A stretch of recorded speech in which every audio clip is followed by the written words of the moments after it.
अनाविष्कुर्वन् आत्मानं न प्रकटयन्। अनाविष्कुर्वन् का अर्थ किया इन्होंने अपने आप को प्रकट न करते हुए। अन्वयात, अनुवयात को ही खोला, अनुगमक अनुगमकात लक्षणात। अनुगमक होता है ज्ञापक लक्षण, तो अनुगमात लक्षणात जो जो दूसरे वर्ण आश्रमों को ज्ञापित कर देते हैं, ऐसे लक्षणों को प्रकट न करता हुआ, ये मौनव्रत का अर्थ है। कौन से लक्षण हैं जो दूसरे आश्रमों को ज्ञापित करते हैं? तो कहा कासाय वस्त्र, भाई गृहस्थी है और सन्यासी के धर्मों का पालन कर रहा है, लेकिन लाल कपड़े ना पहने। नहीं तो व्यक्ति की इच्छा कर सकती है ना कि भाई जब हम सन्यासियों की तरह जी रहे हैं तो हम लाल कपड़े पहनेंगे, करते हैं ऐसे कभी कभी। अभी मेरी जयपुर में जो मीटिंग थी राजस्थान में, तो वहाँ एक महिला को वो लेके आए हमारे संगठन वाली बहनें, तो बोल जी ये बहन ने ना बहुत सहयोग किया है, ये एक कोई अब इन्होंने अपना बहनों का संगठन बना रखा है, तो उसने लाल कपड़े पहन रखे। तो मैंने कहा ये कोई सन्यासी नहीं है क्या? क्योंकि उन्होंने कपड़े भी लाल पहन रखे थे, लेकिन कुछ लक्षण गृहस्थी के भी थे। उसने मांग में सिंदूर लगा रखा था, कुछ आभूषण वैसे पहन रखे थे जो गृहस्थी पहनते हैं। तो मैंने कहा ये सन्यासी हैं या क्या है? बोली ना जी हैं तो गृहस्थी, पति भी हैं, बच्चे भी हैं, लेकिन कपड़े यही पहनती हैं। तो हो सकता है उनको लगता है भाई मैं तो सन्यासियों वाला काम कर रही हूँ, सेवा आदि का, तो कुछ लोग ऐसे कर लेते हैं, तो वो उचित नहीं है। उसका इन्होंने मना किया है कि जो अनुगमक लक्षण है, कषाय वस्त्र, दंड कमंडलू, मुंडन, जटादि चिन्हानी, तो ये सारे ज्ञापक लक्षण है ना, तो इनको अप्रयुंजन इत्यर्थः, इनको प्रकट न करते हुए ये मौनव्रत का अर्थ है।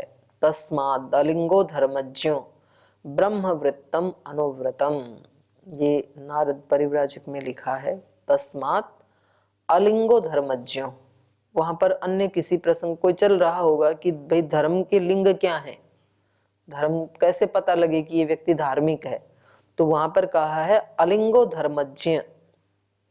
धर्म का जो ज्ञान है, धर्म को जानने वाला है, उसका कोई लिंग नहीं होता है, उसका कोई लक्षण नहीं होता है कि भाई लाल कपड़े पहनने वाला धार्मिक है या सफेद वाला, ऐसा नहीं है। तस्माद अलिंगो धर्मज्ञ ब्रह्मवृत्तम अनुव्रतम, ब्रह्म प्राप्ति के लिए जो अनुव्रत है, लगा हुआ है, उस व्यक्ति की पहचान कोई बाहर के चिन्हों से नहीं हो सकती है। माने ये धर्म के लक्षण नहीं है। कासाई वस्त्र, दंड, कमंडलू, मुंडन, जटा, ये सब धर्म के लक्षण नहीं है। ये तो एक व्यवस्था बनाई हुई है समाज में कि भाई इस वर्ण आश्रम वाले ऐसे रहेंगे, इस वाले ऐसे रहेंगे। धार्मिक तो कोई भी हो सकता है। एतत् सूत्रस्यपि शांकर भाष्यम अन्यथा एव कल्पितम, तो क्योंकि उन्होंने पहले वाले की अन्यथा कल्पना कर ली, तो फिर इसकी भी कुछ ना तो कुछ जोड़ तोड़ करना ही पड़ेगा, अनाविष्कुर्वन का भी।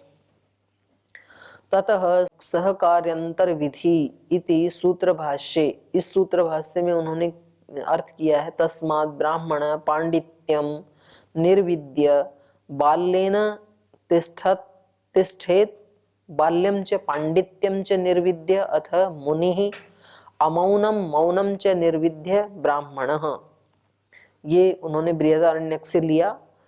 इति उद्धृत्य उपनिषद वचनात्, तो इसको पहले उद्धृत किया और फिर इसका आगे अर्थ कैसे किया, तो कह रहे हैं यहाँ इन्होंने इस वचन को कहा तस्मात् ब्राह्मण अनाविष्कुर्वन का अर्थ क्या किया उन्होंने ये किया कि ये जो ब्राह्मण है, जो मुमुक्षु है, ये पांडित्यम निर्विद्य, अपने पांडित्य को पहले खिन्न करके, पांडित्यम निर्विद्य, पांडित्य को संपूर्ण करके या उससे खिन्न होकर के, भाई मुमुक्षु है ना, तो पहले खूब शब्द शास्त्र को पढ़ा, पंडित बन गया, फिर पता लगा भाई इससे तो ब्रह्म नहीं मिलेगा पांडित्य से, तो अब अपने पांडित्य को वो छोड़ दे। मौन, इसका अनाविष्कुर्वन का अर्थ कर रहे हैं ये।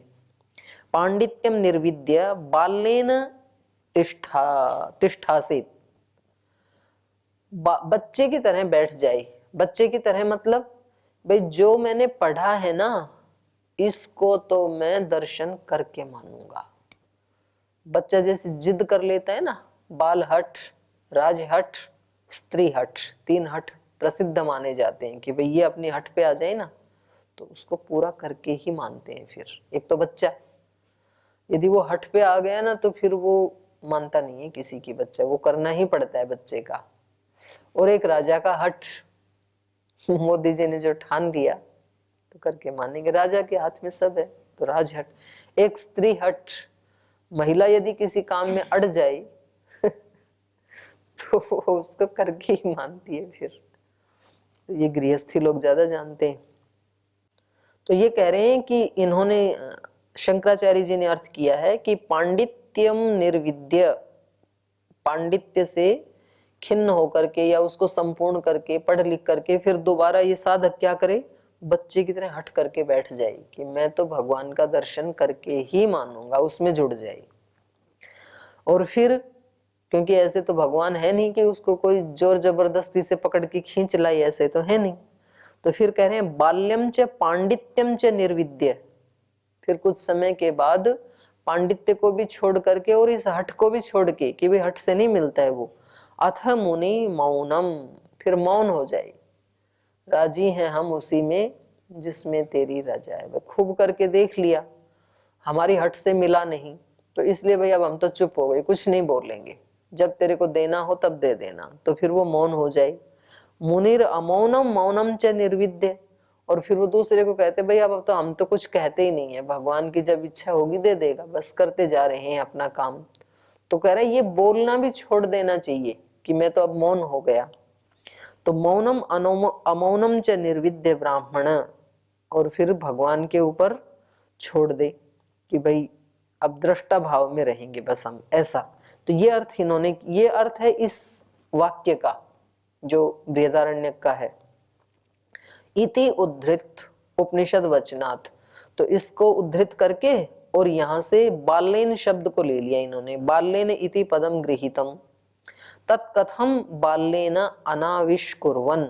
अब ये आगे इन्होंने जो अर्थ किया वो बता रहे हैं कि बच्चे की तरह से कैसे अनाविष्कुर्वन, यथा बालो अप्ररूढ़ेन्द्रियतया न परेशान आत्मानम आविष्कर्तुम ईहते तद्वत्। माने जैसे बच्चा है तो क्योंकि उसकी इंद्रियां अभी जो हैं वो प्ररूढ़ नहीं हुई हैं, विकसित नहीं हुई हैं, तो ऐसे माने अपनी इंद्रियों को ऊपर न रखते हुए परमात्मा में आविष्कर्तुम ईहते, बच्चे की तरह सहज भाव से जो आविष्कार करना चाहता है, परमात्मा को ढूंढना चाहता है, ये अर्थ उन्होंने किया इस सूत्र का। अनाविष्कुर्वन मतलब बाल्येन, ये अर्थ कर दिया। तो ये कह रहे हैं यहाँ पर न ही बाल्येन इति पदम सौत्रम, भाई आप अनाविष्कुर्वन का अर्थ बाल्येन कैसे कर रहे हो, क्योंकि आप तब कर सकते हो कि जब इससे पहले वाले सूत्र में बाल्येन शब्द आया हो, क्योंकि ये तो आपने उपनिषद से लेकर के उद्धृत किया है, तो सूत्रकार को क्या पता आप क्या उद्धृत करेंगे, तो वो आपके बाल्येन शब्द के अनुसार सूत्र थोड़ी बनाएंगे, ऐसे कह रहे हैं। तो कह रहे हैं ये तो बाल्येन इति पदम सौत्रम यत, नहीं बाल्येन इति पदम श्रोत्रम, ये जो बाल्येन शब्द है ये सूत्र में नहीं आया है। यत अनाविष्कुर्वन इति सूत्रम अनुवर्तयित, कि जिससे कि आप अनाविष्कुर्वन में उसको लेकर के आए। सूत्रम अनुवर्तयित लक्ष्यित, उसको लक्ष्य करके बोले। अथ च इदम सूत्रम सहकार्यंतर, और कह रहे हैं अथ च, और मान लो, अभ्युपगमवाद से हम आपकी बात मान भी लें कि यहाँ अनाविष्कुर्वन का अर्थ क्या है, बाल्येन, तो बोले फिर भी ये तो यहाँ 48 नंबर पे आना चाहिए था, बीच में तो 2 सूत्र का गैप नहीं होना चाहिए था। सहकारी अंतर विधि, यहाँ पर इन्होंने इसको उद्धृत किया है 47 नंबर सूत्र में, ऊपर दिया ना इन्होंने, एतत् सूत्रस्य अपि शांकर भाष्यम अन्यथा एव कल्पितम तत्र सहकार्यंतर विधि, ये जो 47वां सूत्र था, इति सूत्र भाष्य, इस सूत्र के भाष्य में इन्होंने इस बृहदारण्यक के वचन को उद्धृत किया है। इति सूत्र भाष्ये तस्मात् ब्राह्मण पांडित्यम निर्विद्य बाल्येन तिष्ठेत, ये जो है ना, ये कहाँ दिया इन्होंने, 47 नंबर में। तो बोले फिर आप उससे आगे अनाविष्कुर्वन् का अर्थ बाल्येन से जोड़ते हो यदि, तो बीच में 2 सूत्र नहीं आने चाहिए थे फिर तो ये इन्होंने इनका टिप्पणी की। तो कहा अथ च इदम सूत्रम सहकार्यंतर, चलो मान लो सूत्रकार ने आपकी बात सुनी भी हो, तो कह रहे हैं सूत्राद अनंतरम स्यात्, 47 के तुरंत बाद होना चाहिए था। कथम ही सूत्र द्वयम अंतरित्वा बाल्येन अभिसंबंधित, 2 सूत्रों का बीच में अंतर आने के बाद फिर वहां से बाल्य शब्द के साथ इस सूत्र का संबंध कैसे होगा। वस्तुतस्तु पूर्व सूत्रे मौनवत इति अनंतरम पदम अत्र लक्ष्यते, तो जो हमने अर्थ किया है ना मौनवत शब्द का, उसके बाद ये पद आया है। तो पहले वाले सूत्र में जो कहा था कि मौनवत इतरेषाम अपि उपदेशात्, ये गृहस्थ यदि दूसरे वर्णाश्रमियों के कर्मों का अनुष्ठान करे तो चुपचाप करे मौनवत, और उस मौनवत को यहाँ पर खोला गया है अनाविष्कुर्वन्, तो यही अर्थ ठीक है। वस्तुतस्तु पूर्व सूत्रे मौनवत इति अनंतरम पदम अत्र लक्ष्यते, कथम मौनवत यद अनाविष्कुर्वन् अप्रकटयन् इति। तो ये पूरा हो गया। इदानीं विद्यावान ब्रह्म उपासको ब्रह्म दर्शनम मुक्ति फलम च कदा कथम च प्राप्नोति इति किल अंतिम सूत्र द्वयेन उच्यते। तो ये प्रसंग पूरा हुआ। अब ये कह रहे हैं कि ये सब अपने अपने वर्णाश्रमों का या फिर अवान्तर वर्णाश्रमों का सहकारी विधियों का अनुष्ठान करते हुए ये साधक कदा मुक्ति फलम ब्रह्म दर्शनम प्राप्नोति, कब ब्रह्म के दर्शन या मुक्ति फल को और कथम कैसे प्राप्त करेगा, ये इन 2 सूत्रों में बताया है।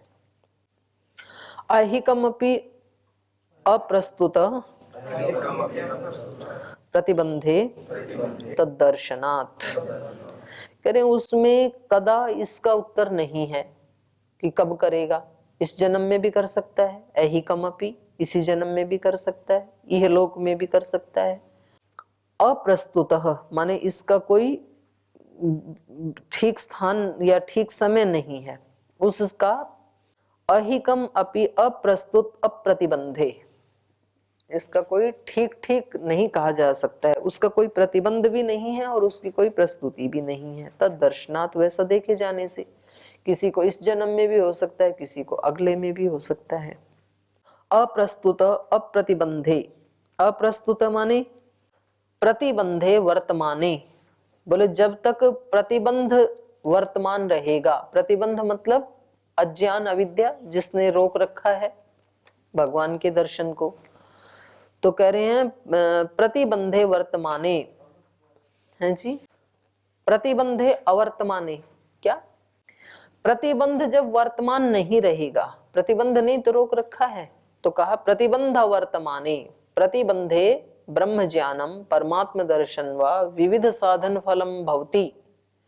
कह रहे हैं ये जो ब्रह्म ज्ञान है या परमात्मा का दर्शन है, ये विविध साधनों का फल है, कोई एक ही साधन का फल नहीं है।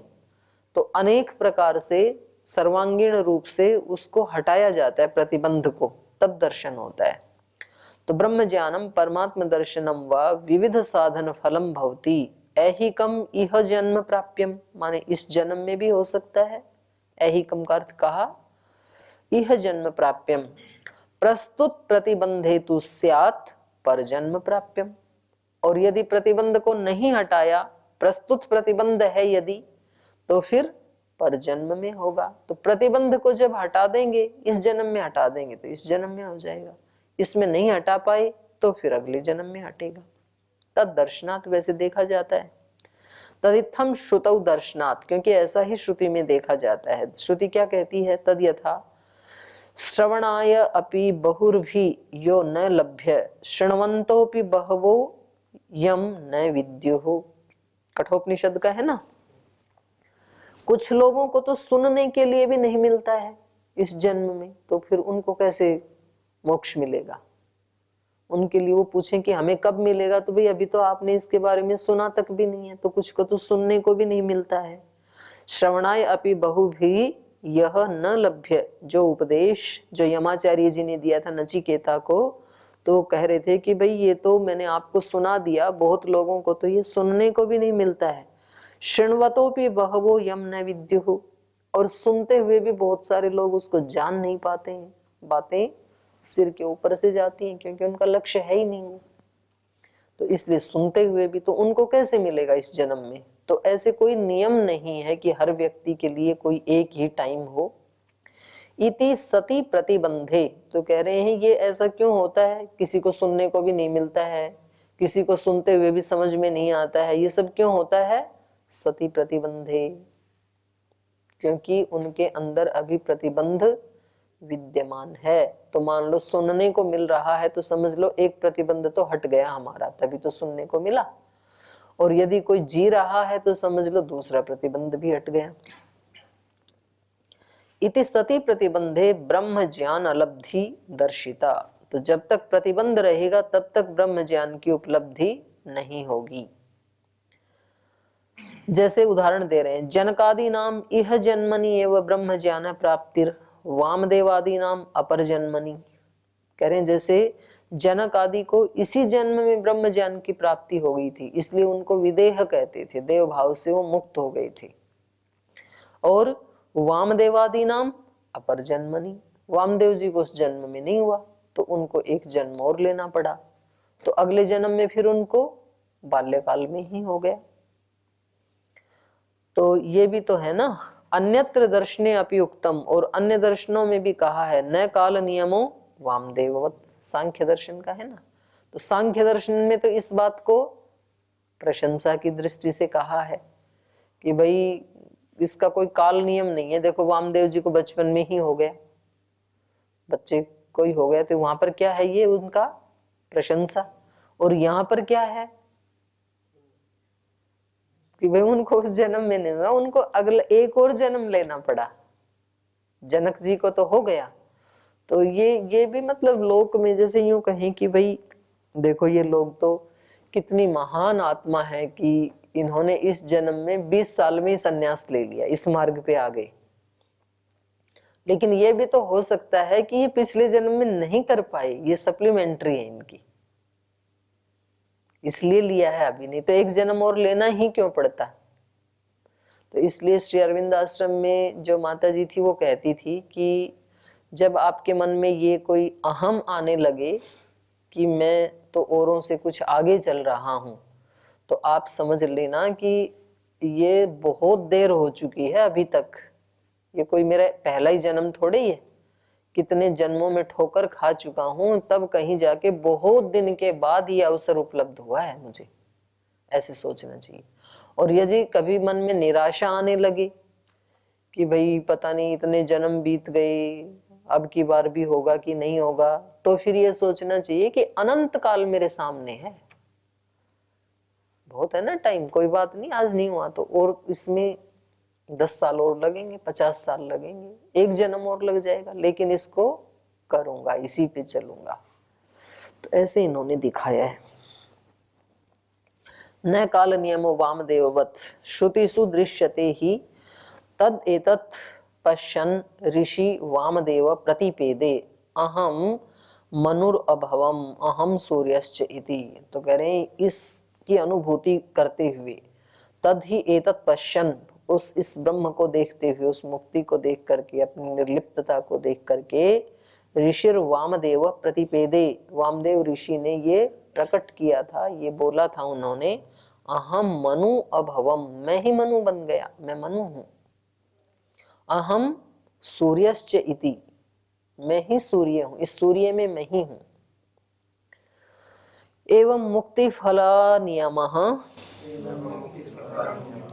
तदवस्था धृते, तदवस्था धृते।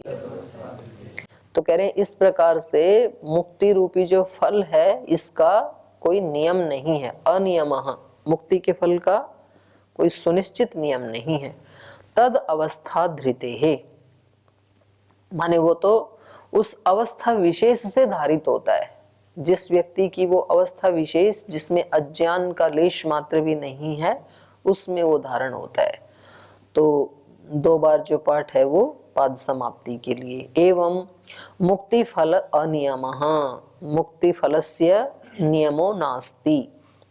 यजुर्वेद कहता है तमेव विदित्वा अति मृत्युम एति, जब उसको जान लेता है व्यक्ति तो ही मृत्यु का अतिक्रमण कर पाता है, उससे पार जा पाता है, उससे पहले नहीं।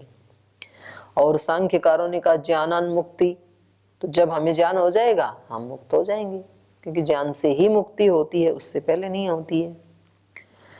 और महाभारत में कहा ज्ञानान मोक्षो जायते राजसिंह, हे राजसिंह ज्ञान से ही मोक्ष प्राप्त होता है, उससे पहले नहीं होगा। यदुच्यते ज्ञानस्य फलम मुक्ति ही, तो जो इन ऊपर के सभी प्रमाणों में शास्त्रों में ये कहा है कि ज्ञान का फल मुक्ति है, तत्र खलु नियमः प्रतिबंधो न कश्चित विद्यते, तो वहां नियम का कोई प्रतिबंध नहीं है कि भाई कितने समय में होगा। जब अपने अज्ञान को जो हटा देगा, प्रतिबंध को हटा देगा तो मुक्त हो जाएगा।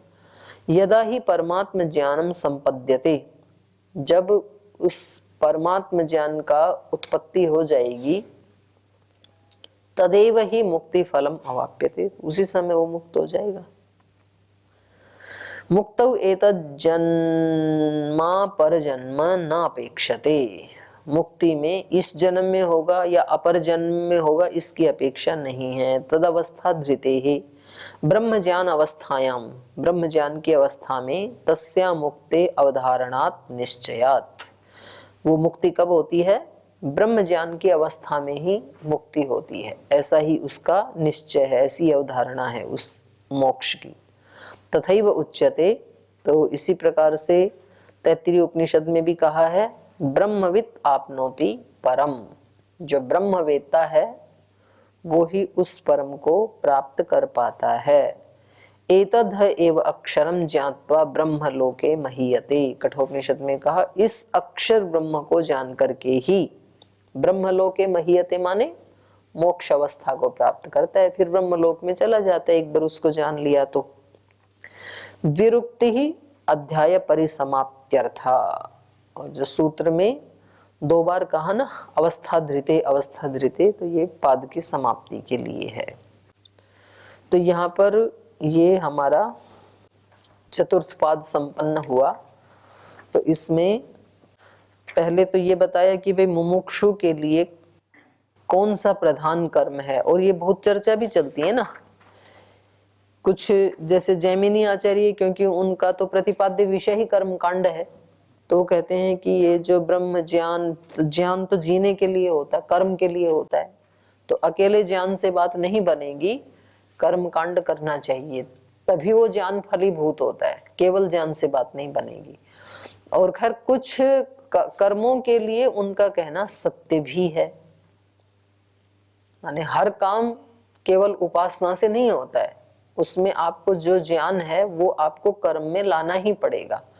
तो इससे ये निकल करके आया कि केवल एक मुक्ति को छोड़ करके बाकी के जितने भी फल हैं, मोक्ष फल को छोड़ करके, उनमें कर्म भी बहुत अनिवार्य है। क्योंकि त्रुटि यही होती है हमारे से कि हम जैसे मोक्ष फल उसमें तो सब छोड़ना होता है, वो ही उसके लिए कर्तव्य कर्म है, केवल शमदम आदि का अनुष्ठान करना इतना ही पर्याप्त है, बाकी सब छोड़ना होता है उसमें। लेकिन बाकी सब में भी हम छोड़ने लगते हैं फिर, तो फिर वो फल नहीं आएगा। लोक का कल्याण तो खुद हो जाएगा जी, बस आप अपना उत्थान कर लो, ऐसे जब कहा जाता है ना, तो वो व्यक्ति फिर एक तरह से आलस्य प्रमाद को ही पोषित करने लग जाता है। फिर भाई आपको दोनों काम साथ साथ करने हैं, आत्म कल्याण का भी करना है, लोक कल्याण का भी करना है। तो पीछे आया था ना ये लोक संग्रह के लिए, माने लोक को प्रेरणा देने के लिए भी कुछ कर्म करने होते हैं। आपको बेशक आवश्यकता नहीं है, पर आपको ज्ञान है ना कि भाई इन लोगों को ऐसा करना चाहिए, तो उनको वो प्रेरणा देने के लिए फिर आपको भी वो करके दिखाना पड़ेगा। तो ऐसे माता पिता करते हैं बच्चों के लिए। माता पिता कहते हैं कि बेटा खेलना चाहिए, तुम पूरे दिन यहाँ घर में बैठे रहते हो, छोटे बच्चों, तो वो कहते हैं आप भी खेलो हमारे साथ। तो फिर पिता को झूठ मूठ उसके साथ बैट बॉल खेलना पड़ता है, छोटा सा डंडा लेके, और हारना भी पड़ता है कभी कभी बच्चे से, क्योंकि वो उसको उत्साहित करना चाहते हैं, उसको बढ़ाना चाहते हैं। तो इसलिए हमें इच्छा न होते हुए भी हमें लोक कल्याण के कार्य अनासक्त भाव से करने चाहिए, और अनासक्त भाव से कर सकें इसके लिए हमें ज्ञान, उपासना, इसकी भी बहुत आवश्यकता है। तो ये बहुत ही सुंदर इनके दोनों आचार्यों की मीमांसा से जो इसमें सारांश निकला है इस पाद में, बहुत अच्छा है ये।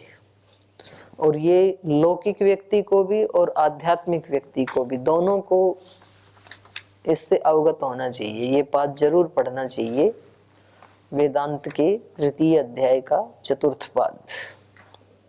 तो यहीं इसको विराम देते हैं आज।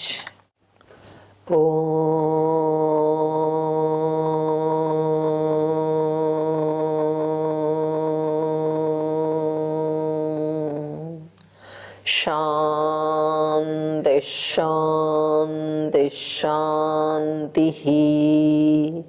श्री गुरुभ्यो नमः।